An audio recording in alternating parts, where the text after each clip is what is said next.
नमस्कार बच्चों। आज हम आपकी लेखा शास्त्र के दूसरे पुस्तक के 5वें अध्याय जो कि लेखांकन अनुपात है उसका चौथा व अंतिम भाग देखने जा रहे हैं। बच्चों, यह आपकी परीक्षा की दृष्टि से व कंपनी मामलों के आपकी जानकारी की दृष्टि से, दोनों ही दृष्टि से बहुत ही महत्वपूर्ण अध्याय है। इस अध्याय में हमने अनुपातों के अर्थ से लेकर विभिन्न प्रकार के अनुपातों की गणना करना अभी तक सीखा है। हमने 3 श्रेणियों के अनुपातों पर चर्चा की है: द्रव्यता अनुपात, ऋण शोधन क्षमता अनुपात व आवर्त अनुपात। आज हम एक अति महत्वपूर्ण श्रेणी व उसके सभी अनुपातों पर चर्चा करेंगे। यह श्रेणी है लाभप्रदता अनुपात। बच्चों, श्रेणी का नाम ही आपको बताने के लिए काफी है कि यह एक महत्वपूर्ण अनुपातों की श्रेणी है, क्योंकि इसमें हम लाभ की चर्चा करने वाले हैं। और आप तो जानते ही हैं, व्यवसाय अर्थात लाभ, व्यवसायों का सबसे पहला या सबसे प्रमुख उद्देश्यों में से एक लाभ कमाना होता है। तो कोई व्यवसाय या कोई कंपनी कितनी कुशलता से साल दर साल लाभ अर्जित कर रही है, उसके लाभ कमाने की कुशलता या सक्षमता कितनी अच्छी है या नहीं है, वो ये अनुपात हमें अलग अलग तरीकों से बताते हैं। आइए इन अनुपातों के अंदर आने वाले जो मुख्य अनुपात हैं उनमें से कुछ की विस्तार में व कुछ की हम संक्षिप्त में चर्चा करेंगे। इन अनुपातों की श्रेणी में सबसे पहला व सबसे महत्वपूर्ण अनुपात है सकल लाभ अनुपात, ग्रॉस प्रॉफिट रेशो। अनुपात का सूत्र तो बहुत सरल है, लेकिन ये उतना ही ज्यादा महत्वपूर्ण अनुपात है। सूत्र है सकल लाभ बटा प्रचालन से निवल आगम गुणा 100। ये बात भी ध्यान रखें बच्चों कि इससे पिछले जो अपने अनुपात देखे तीसरे भाग में, वो अनुपात गुणा के रूप में दिखाए जाते हैं, जबकि इन अनुपातों में हम 100 से इसे गुणा करके प्रतिशत बना देते हैं। तो ये अनुपात आपको प्रतिशत में दिखाने हैं।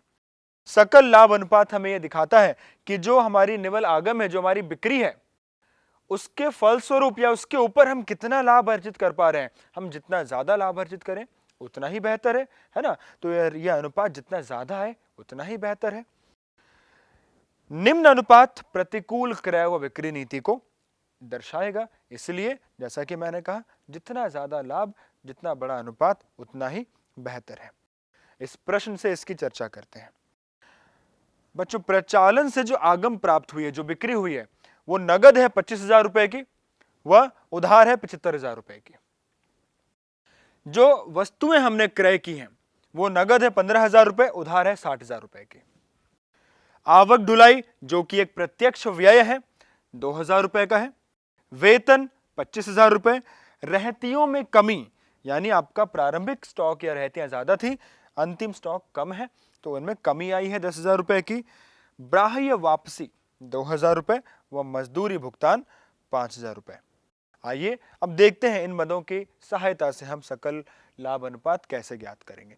सबसे पहले हमें प्रचालन से आगम चाहिए, यानी बिक्री। बिक्री दो प्रकार की है, नकद व उधार। तो दोनों प्रकार की बिक्री को आपने जोड़ा और 1,00,000 रुपए की आपकी कुल प्रचालन आगम प्राप्त हुई। खरीद में हमें निवल खरीद चाहिए। निवल खरीद में हमने नगद व उधार दोनों प्रकार की खरीद को जोड़ा, लेकिन जो हमने बाह्य वापसी की है, जो हमने माल वापस किया, उसको हमने घटाया, तो शुद्ध खरीद या निवल क्रय आ गया 73,000 रुपए। अब हमें प्रचालन से आगम की लागत को ज्ञात करना है। आप याद करें, पिछले भाग में एक सूत्र भी मैंने आपको बताया था, वो सूत्र यहां आप उपयोग करेंगे लाभ निकालने के लिए। उसके लिए पहले हम निकाल रहे हैं लागत। कैसे आती है लागत? प्रारंभिक स्टॉक जमा क्रय जमा जितने भी प्रत्यक्ष व्यय हैं उसमें से अंतिम स्टॉक को घटाकर। यहां पर हमारे पास प्रारंभिक व अंतिम स्टॉक नहीं है, हमारे पास स्टॉक में कमी दी गई है। स्टॉक में कमी कब होती है? जब प्रारंभिक स्टॉक ज्यादा हो, अंतिम स्टॉक कम हो। तो हम दोनों को घटा दें अगर, तो हमें वही मिलेगा जो हमें सूत्र में चाहिए, प्रारंभिक स्टॉक घटा अंतिम स्टॉक या रहतियां। ये राशि, ये मान हमें दिया हुआ है स्टॉक में कमी के रूप में, जो कि 10,000 रुपए का है। क्रय में हम निवल क्रय लेंगे जो कि 73,000 रुपए है। प्रत्यक्ष व्यय में बच्चों देखिए, प्रत्यक्ष व्यय में हमने 2,000 व 5,000 की राशियां ली हैं। 5,000 रुपए की है मजदूरी व 2,000 रुपए की है ढुलाई। यह वेतन अप्रत्यक्ष व्यय है, इसलिए वेतन को हम नहीं ले रहे हैं। हमने ढुलाई व यह मजदूरी ली है जो कि प्रत्यक्ष व्यय का काम करेगी। सबको जोड़कर कुल लागत 90,000 रुपए की आ गई। फिर वही सूत्र जो मैंने आपको बताया था, सकल लाभ बराबर आगम माइनस आगत। हमारी जो आगम है वो 1,00,000 रुपए की है, आगत 90,000 रुपए की है, दोनों को घटाया 10,000 रुपए का हमारे पास यह लाभ प्राप्त हुआ। अब आप बस इसे सूत्र में रख दें, लाभ ऊपर आगम नीचे, 10,000 रुपए का लाभ, 1,00,000 रुपए की आगम, प्रतिशत आ गई 10%। इस प्रकार हम इस अनुपात को ज्ञात करते हैं। यह सबसे महत्वपूर्ण अनुपातों में से है, इसलिए मैं चाहता हूं आप इस पर ध्यान दें कि कैसे हमने इसके सूत्र का इस्तेमाल करने के लिए पहले लाभ निकालना चाहा, लेकिन लाभ निकालने के लिए हमें आगम व आगत चाहिए था। आगम के लिए हमने दोनों प्रकार के आगमों को जोड़ा, क्योंकि उसमें कोई वापसी नहीं थी तो हमें कुछ घटाना नहीं पड़ा। आगत के लिए पहले क्रय निकाला, क्रय के लिए हमने दोनों प्रकार के क्रयों को जोड़ा और वापसी को घटाया। फिर हमने आगत के सूत्र में रहतियों का इस प्रकार इस्तेमाल किया जैसा कि हमें दिया हुआ था। रहतियों में कमी आई है, कमी यानी प्रारंभिक माइनस अंतिम। क्रय हमारे पास था, प्रत्यक्ष व्यय हमने इनको जोड़ा, 90,000 का लागत हमारे पास आया। आगम में से लागत को आपने घटाया, 10,000 रुपए का आपको लाभ प्राप्त हुआ। बच्चों अब आगे चलते हैं और बात करते हैं अगले अनुपात की, जो है प्रचालन अनुपात। प्रचालन यानी आपका व्यवसाय आप किस प्रकार चला रहे हैं, व्यवसाय को चलाने में लागतें क्या आ रही हैं, उससे आप आय क्या अर्जित कर रहे हैं। तो आपके व्यवसाय के प्रचालन की कुशलता को दर्शाता है। प्रचालन अनुपात का सूत्र है प्रचालन से आगम की लागत। जैसा हमने अभी पिछले प्रश्न में देखा, हम लागत निकालेंगे यदि हमें ना दिया हो तो, उसमें हम प्रचालन व्यय को जोड़ेंगे।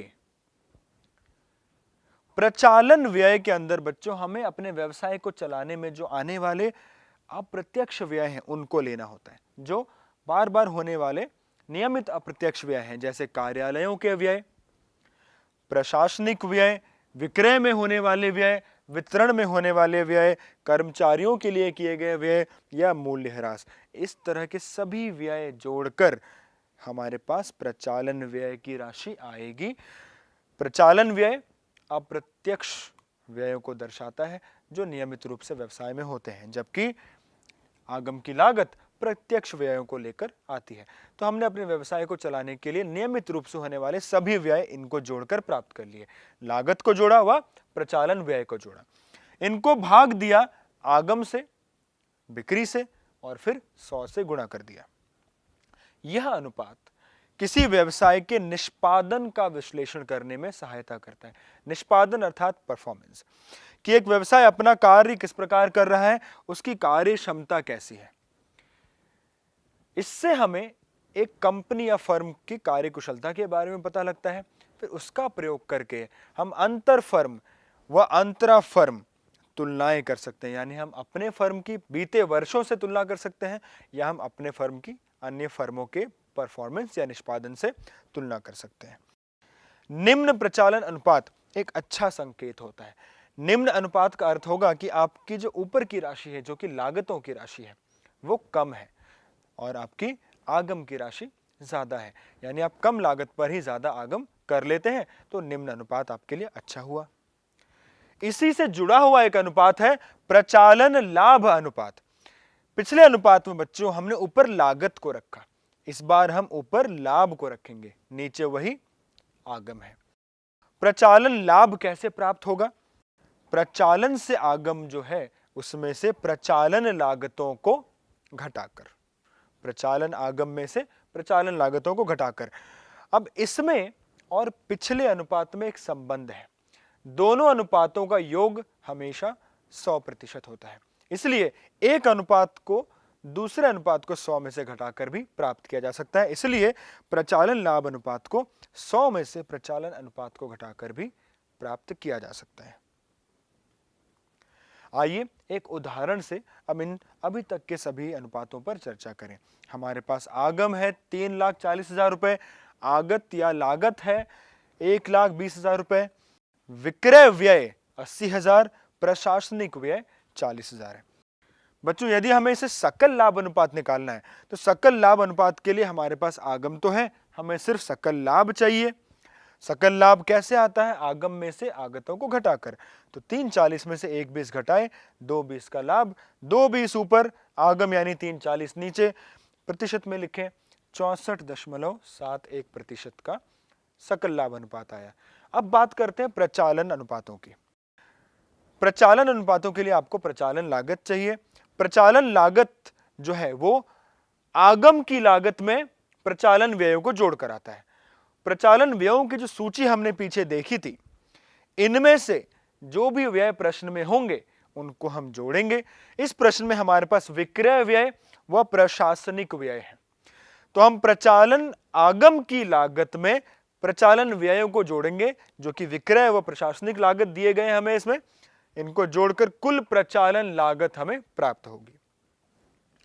अनुपात निकालने के लिए ऊपर हम कुल लागत को रखेंगे, नीचे हम आगम को रखेंगे और प्रतिशत में बदल देंगे इसे। इस प्रकार प्रचालन अनुपात प्राप्त होगा 70.59%। यदि हमें प्रचालन लाभ अनुपात भी निकालना होता तो हम एक तो सरलता से इसे 100 में से घटाकर भी ज्ञात कर सकते थे, जो कि 29.41% का आता। तो ये थे बच्चों हमारे 3 सबसे प्रमुख लाभप्रदता अनुपात। अब आगे जो अनुपात हैं उनकी हम पहले सूत्रों या महत्वों की चर्चा करके फिर उदाहरण के सहायता से उनके बारे में समझेंगे। अगला अनुपात है निवल लाभ अनुपात। हमने पीछे सकल लाभ अनुपात देखा, यहां हमें चाहिए निवल लाभ, शुद्ध लाभ। तो सूत्र बहुत सरल है, ऊपर निवल लाभ, नीचे आगम गुणा 100। अब निवल लाभ का अर्थ क्या होता है? निवल लाभ कर के पश्चात लाभ को कहते हैं, इसे ध्यान से आप नोट कर लें। निवल लाभ अर्थात कर से पश्चात का लाभ। तो हमें इसमें ऊपर कर से पश्चात का लाभ रखना है, नीचे आगम रखना है। तो बच्चों यह अनुपात हमें दर्शाता है कि प्रचालन से आगम का निवल लाभ की सुरक्षा सीमा की मापन कैसे होगी। यानी जो प्रचालन से आगम हो रही है, जो सामान बेचकर, वस्तु बेचकर बिक्री हो रही है, उससे जो आय आ रही है, उसमें हमने कितना प्रतिशत लाभ के रूप में रखा है। व्ययों आदि की पूर्ति करने के बाद हमारे पास लाभ कितना बच रहा है, यह उसकी सुरक्षा को दर्शाता है। यह दर्शाता है कि ना केवल हमारी लाभप्रदता क्या है, बल्कि जो हमने पैसा निवेश किया है, उस निवेश पर जो लाभ हम अर्जित कर रहे हैं वो कितना बढ़िया हम अर्जित कर रहे हैं। यह व्यवसाय की संपूर्ण कार्य क्षमता का प्रदर्शन करता है, क्योंकि इसमें हम शुद्ध लाभ को देख रहे हैं। तो यह हमारे व्यवसाय की संपूर्ण कार्य कुशलता को दर्शाता है। इसलिए निवेशकों के दृष्टिकोण में यह अनुपात बहुत ही महत्वपूर्ण माना जाता है। तो आइए बच्चों अब अगले अनुपात को देखते हैं। अगला अनुपात है नियोजित पूंजी या निवेश पर प्रत्याय या प्रतिफल या रिटर्न। नियोजित पूंजी का अभिप्राय हम पहले बहुत बार देख चुके हैं। इसका अभिप्राय होता है किसी व्यवसाय में दीर्घकालीन निधि या दीर्घकालीन संपत्तियों पर किया गया निवेश। हमने पीछे के प्रश्नों में देखा कि नियोजित पूंजी अंशधारक निधि व दीर्घकालीन ऋणों को जोड़कर आता है, इसलिए इसमें हम अंशधारी निधि, ऋण पत्रों व दीर्घकालीन ऋणों को जोड़ देते हैं। इसको निकालने का एक वैकल्पिक तरीका भी है जिसमें हम गैर चालू परिसंपत्तियों और कार्यशील पूंजी को जोड़कर भी ज्ञात कर सकते हैं। इस अनुपात की गणना से लाभ से आशय ब्याज व कर से पूर्व लाभ होता है। अर्थात इस अनुपात में जब हम लाभ लेंगे तो ध्यान रखें वह लाभ ब्याज व कर से पूर्व वाला लाभ होगा। तो बच्चों इस अनुपात की गणना के लिए हमें 2 चीजें चाहिए। नीचे नियोजित पूंजी जो कि हम पहले देख चुके हैं, वो अंशधारक निधि व दीर्घकालीन ऋणों को जोड़कर आता है। ऊपर ब्याज व कर दोनों से पूर्व लाभ, इसको भी प्रतिशत में व्यक्त किया जाता है। अब बच्चों यह अनुपात भी जितना अधिक आए उतना बढ़िया माना जाएगा, क्योंकि लाभ अधिक होना यह दर्शाता है कि पूंजी जो हमने निवेश की है उस पर हम अच्छा प्रतिफल निवेशकों को दे रहे हैं। इसके अतिरिक्त लाभ से जुड़े हुए व अंशधारकों को मिलने वाले लाभांशों से या उनके अंशों के मूल्यों से जुड़े हुए कुछ छोटे छोटे अनुपात भी कई बार बहुत काम आते हैं। इन्हें हम संक्षिप्त रूप से देखकर फिर प्रश्नों में इनका प्रयोग करेंगे। एक अनुपात है अंशधारक निधि पर प्रत्यय। आप बच्चों सूत्रों को या अनुपातों के सूत्रों को इनके नाम से भी जोड़ना सीखें कि यदि यह अनुपात कह रहा है अंशधारक निधि पर प्रत्यय, तो यानी इसमें हमें नीचे क्या लेना है, अंशधारक निधि, उसके ऊपर प्रत्यय या प्रतिफल देख रहे हैं, लाभ देख रहे हैं। तो ऊपर हमने रखा करों के पश्चात प्राप्त होने वाला लाभ, क्योंकि अंशधारकों को तो करों के पश्चात जो लाभ बचता है वो प्राप्त होता है। इसी प्रकार अगला अनुपात है प्रति अंश अर्जन।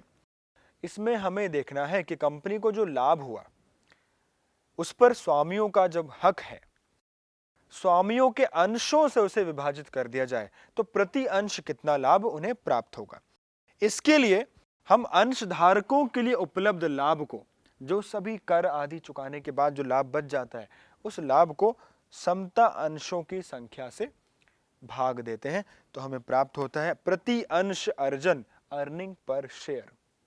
इसके पश्चात प्रति अंश पुस्तक मूल्य। फिर से आप नाम से सूत्र बनाएं। पुस्तक मूल्य यानी संपत्तियों की बात हो रही है। संपत्तियों का संबंध निधि से भी होता है। तो हमने ऊपर लिया अंशधारकों की निधि, नीचे हमने समता अंशों की संख्या लिया, क्योंकि हमें प्रति अंश निकालना है। तो समता अंशधारक निधि यानी स्वामित्व या स्वामियों का जो पैसा है वो लिया, नीचे हमने समता अंशों की संख्या को लिया, भाग दिया, और हमें प्राप्त होगा प्रति अंश पुस्तक मूल्य का अनुपात। इसके पश्चात लाभांश भुगतान अनुपात। इसमें हम नाम से ही देख सकते हैं, ऊपर हमें रखना है लाभांश प्रति अंश व नीचे अर्जन प्रति अंश का जो हमने अनुपात निकाला वो। लाभांश प्रति अंश ऊपर, अर्जन प्रति अंश नीचे। मूल्य अर्जन अनुपात, इसमें मूल्य की बात हो रही है, तो ऊपर आप रखेंगे प्रति अंश बाजार मूल्य, शेयर्स का, अंशों का मार्केट प्राइस, व नीचे प्रति अंश अर्जन यानी वही जो अर्जन प्रति अंश का अनुपात। तो ये जो अर्जन प्रति अंश का अनुपात हुआ, ये 3 जगह सीधे तौर पर इस्तेमाल हो रहा है, यानी यह भी एक महत्वपूर्ण अनुपात है। आइए एक प्रश्न के जरिए इन पर चर्चा करते हैं। इस प्रश्न में हमारे पास अंश पूंजी समता 4 लाख रुपए की है, हर एक अंश 10 रुपए का है। हमारे पास अधिमानी अंश पूंजी भी है जो कि 1 लाख रुपए की है। आरक्षित राशि 1,84,000 रुपए, ऋण पत्र 4 लाख रुपए, चालू दायित्व 1 लाख, स्थिर परिसंपत्तियां 9.5 लाख व चालू परिसंपत्तियां 2,34,000 रुपए की हैं। हमें अंशधारक निधि पर प्रत्यय, प्रति अंश अर्जन, प्रति अंश पुस्तक मूल्य व ये अन्य अनुपात हमें निकालने हैं। जो अतिरिक्त जानकारी हमारे पास है वो यह है कि अंशों का बाजार मूल्य 34 रुपए है व कर के पश्चात का लाभ 1.5 लाख रुपए है। ध्यान रखें, यह कर के पश्चात का लाभ है व कर की राशि 50,000 रुपए की है। अब सबसे पहले तो बच्चों हम इसमें निकालेंगे निवेश पर प्रत्यय। निवेश पर जो प्रत्यय है वो ब्याज व कर से पूर्व लाभ से आता है। नीचे हम रखते हैं नियोजित पूंजी, तो नीचे हमें चाहिए नियोजित पूंजी, ऊपर आता है कर व ब्याज दोनों से पूर्व का लाभ, जबकि प्रश्न में हमारे पास है कर के पश्चात का लाभ। तो और कर की राशि है, तो हमने एक प्रश्न और देखा था पहले, हम क्या करेंगे, कर के पश्चात के लाभ में कर को जोड़ देंगे तो हमें कर पूर्व का लाभ प्राप्त होगा। फिर हम उसमें ब्याज जोड़ देंगे तो कर व ब्याज दोनों से पूर्व का लाभ मिल जाएगा। तो ये जो कर पूर्व लाभ हमने निकालना है उसे कैसे निकालना है, 1.5 लाख रुपए का जो कर पश्चात लाभ है उसमें कर को जोड़ें और फिर ब्याज की राशि को जोड़ें। अब ब्याज यानी दीर्घकालीन ऋण जो यहां पर ये दिया हुआ है 4 लाख रुपए का, इस पर 10% का ब्याज, इसको जोड़ दें। तो हमने क्या किया, कर पश्चात लाभ में कर को जोड़ा तो हम कर पूर्व लाभ पे चले गए, उसमें हमने ब्याज को जोड़ा तो और पीछे चले गए और हमारे पास आ गया कर व ब्याज दोनों से पूर्व का लाभ 2,40,000 रुपए का। नियोजित पूंजी हम कई बार ज्ञात कर चुके हैं, इसमें हम अंश पूंजियों को जोड़ेंगे, आरक्षित की राशि को जोड़ेंगे व दीर्घकालीन ऋण को जोड़ेंगे। इन सब को जोड़कर हमें 10,84,000 रुपए की नियोजित पूंजी की राशि प्राप्त होगी। इसे अब सरलता पूर्वक सूत्र में रखें, प्रतिशत में निकालें और आपके पास यह अनुपात आ जाएगा। अब अगला अनुपात है अंशधारक निधि पर लाभ या प्रत्यय का अनुपात। सूत्र जो हमने पीछे देखा उसमें करों के पश्चात लाभ को ऊपर रखकर नीचे अंशधारक निधि को रखना है। अंशधारक निधि यानी कि समता अंश पूंजी, अधिमानी अंश पूंजी व आरक्षित राशि, इनको जोड़कर अंशधारक निधि की राशि प्राप्त होगी, जिसे हमें अनुपात में नीचे रखना है। ऊपर हमें चाहिए करों के पश्चात लाभ, जो कि प्रश्न में ही दिया हुआ था 1.5 लाख रुपए का, उसे ऊपर रखना है। भाग देकर 21.93% का अंशधारक निधि के ऊपर हमने कितना लाभ कमाया यह पता चल जाता है। प्रति अंश अर्जन निकालने के लिए हमें समता अंश धारकों हेतु जो लाभ बचता है उसको लेना है। बच्चों अब देखिए, कर, ब्याज, इन सब का भुगतान करने के बाद हमारे पास लाभ था 1.5 लाख का। अब उस लाभ को वितरित करना था। वितरित करने के लिए उस समय सबसे पहले हम जो अधिमानी पूंजी है इनको उनके लाभांश की राशि देते हैं। 1 लाख रुपए की अधिमानी पूंजी पर 12% यानी 12,000 रुपए का यह लाभ देने के बाद 1.5 लाख में से 12,000 जब आपने घटाया तो आपके पास 1,38,000 रुपए का वह लाभ बचा जो समता अंश धारकों के लिए, इक्विटी शेयर होल्डर्स के लिए बचेगा, जिसे वो आपस में वितरित करेंगे। उसको ऊपर रखकर नीचे अंशों की संख्या से हमने विभाजित कर दिया। अंशों की संख्या कैसे आई? 4 लाख रुपए के कुल अंश थे, 10 रुपए का एक अंश, इसको विभाजित करें, आपके पास 40,000 रुपए के अंशों की संख्या आएगी। इनको विभाजित करके आपको प्रति अंश अर्जन प्राप्त हो जाएगा। इसकी गणना हमने आपको यहां पर करके दिखा दिया। देखिए, अंशों पर लाभांश 12% जो था 12,000, उसको घटाकर हमें समता अंशधारकों के लिए जो लाभ बचा वो 1,38 का बचा, वही हमने वहां पर इस्तेमाल किया। मूल्य अर्जन अनुपात, इसमें हमें ऊपर चाहिए बाजार मूल्य प्रति अंश का और नीचे प्रति अंश अर्जन। प्रति अंश अर्जन अभी हमने पिछले प्रश्न में 3.45 का निकाला। अंशों का बाजार मूल्य 34 हमारे पास है, दोनों को भाग दिया और 9.86 गुना यह आ गया। समता अंशों की संख्या भी हमने मैंने आपको बताया कि कैसे ज्ञात किया हमने, 4 लाख को 10 से भाग देकर। अब हमें प्रति अंश पुस्तक मूल्य चाहिए। इसके लिए हमें चाहिए समता अंशधारक निधि और नीचे अंशों की संख्या।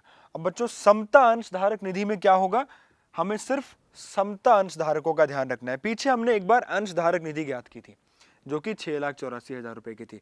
इसमें से अधिमानी अंशों को हटा दें 1 लाख को, तो बच जाएगा 5,84,000 रुपए जो कि समता अंशधारक है। नीचे अंशों की संख्या हमने पहले भी ज्ञात किया, यहां भी हमने दिखा दिया 4 लाख रुपए के अंश है, समता अंश 10 रुपए उनका मूल्य है, भाग देकर 40,000 रुपए यहां से प्राप्त हुआ।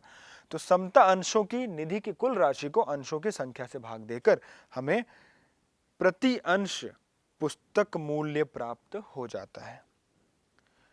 तो इस प्रकार हमने जल्दी जल्दी इन सभी अनुपातों की चर्चा की। बहुत सरल किंतु काम आने वाले अनुपात हैं। आप इन पर और प्रश्नों का अभ्यास करें।